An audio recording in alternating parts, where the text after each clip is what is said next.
هلأ بدي أحكي بكل صراحة.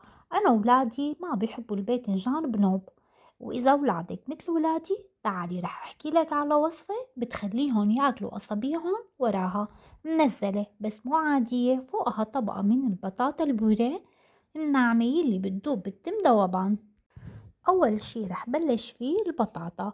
رح أقشر البطاطا وقطعها، والأفضل هون إنكم تقطعوها وبعدين تسلقوها لحتى تنهرس معكم بكل سهولة. ورح أترك البطاطا تستوي على مهلها ورح بلش بالحشوة. قطعت بصلة صغيرة ونزلتها بالمقلاية، ونزلت فوق اللحمة وحطيت نص معلقة بهارات اللحمة وقلبتهم مع البصلة لحتى استوت عندي اللحمة وتركتها لحتى تبرد. وهلأ خلونا نجهز الباذنجان. قشرت الباذنجان مقلم بهالشكل هذا بيعطيه شكل أحلى، وهون قطعته بالنص وبلشت أقطع الأطراف تبعه لحتى تتوازن. لما حطها بالقلاية الهوائية صفيتهم بالقلاية الهوائية، وهلأ رح بخهم بشوية زيت.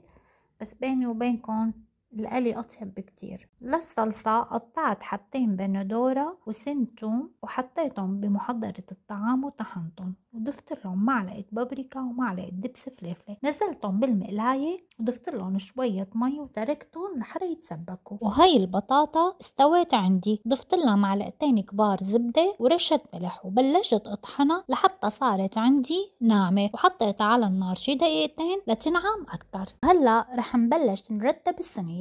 أول شي رح نزل الصلصة الحمراء ورح حط لها شي معلقتين كبار دبس رمان، ورح بلش أحشي الباذنجان باللحمة ووزعه بالصينية.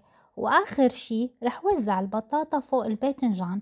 أنا هون حطيته بالكيس الحلواني، فيكي انتي توزعي بالمعلقة أو بالسباتولا، بتعطيه كمان شكل حلو وكأنه عامل جريتان. حطيت الصينية بالفرن تقريبا شي 20 دقيقة لحتى احمرت البطاطا شوي من فوق وعطتها قرمشة خفيفة. شوفولي هالمنظر ما أحلى، يا سلام ولا أحلى من هيك. أول مرة قدمتها لولادي قالوا لي يم يم شو طيبة. قلت لهم حبيبات عرفتوا شو أكلتوا؟ باذنجان. سكتوا وطلعوا فيي. جربوها وما راح تندموا، وإن شاء الله صحتين وهنا.